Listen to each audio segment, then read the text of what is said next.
Hi guys, welcome back to the channel. Thank you for joining me. Thank you for your continued support as always. So today I'm talking about a news item which was published on the gov.uk website, which has pledged money to get people back into work. Let's take a look. Okay, so this is in the gov.uk website, so you can check it out for yourselves if you so wish.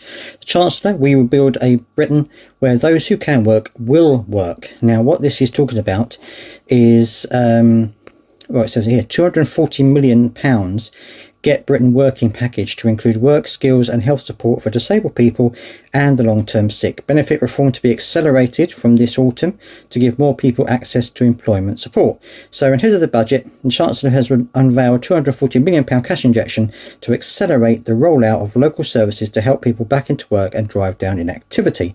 It then talks about how the UK remains the only G7 country as a higher level of economic activity now than before the pandemic. Well, I think part of that is because our health service is in the toilet. Anyway, the funding is partly set towards boosting the rollout of Get Britain Working trailblazers in local areas, which will bring together and streamline work, health and skill support to disabled people and those who are long-term sick. These trailblazers will focus on reaching people who are not normally in touch with the system by enabling local areas to help them access existing support in skills, education, employment or health, but also testing new early interventions targeted at specific barriers they may face.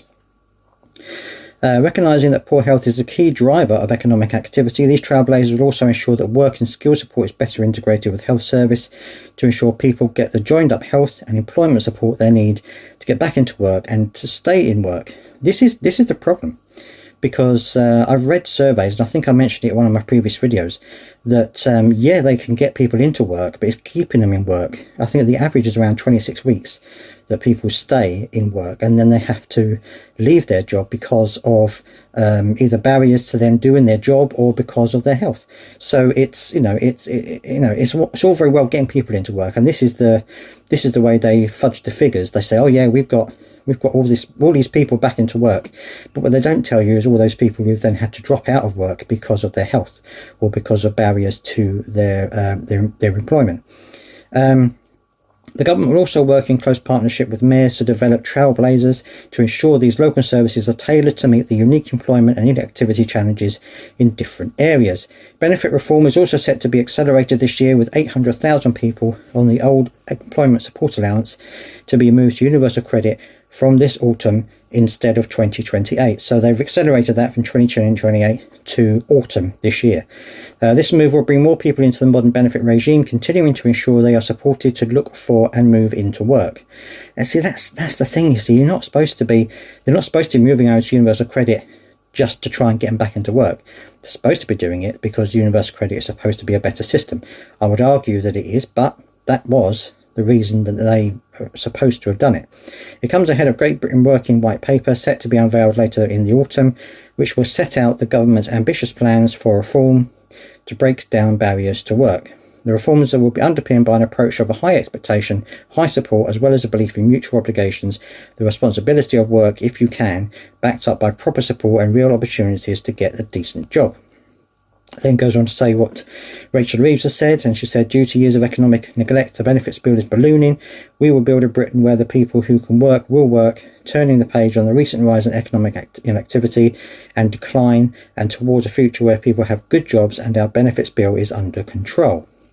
I'm not going to go through all of these because I think you've heard it all before, what she's been talking about. I mean, again, for people who need the support, for people who need this type of input, yes, it may well be a good thing for them. But for a lot of people, it's not about just getting them into work. It's about dealing with their issues, dealing with their health, whatever that issue may be, because, you know, that is the biggest problem, getting people, fit enough to work. You know, you can't just give them a job if they're not fit enough to be in employment.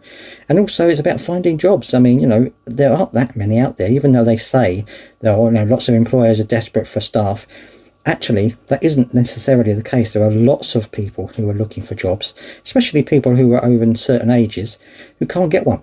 So that's what they need to tackle before they start with any of this. Anyway, let me know down in the comment section your thoughts on this. Do you think that this will be a trailblazing situation like they've that they've coined here, or do you think that this is actually going to be a complete disaster? Let me know down in the comment section as always.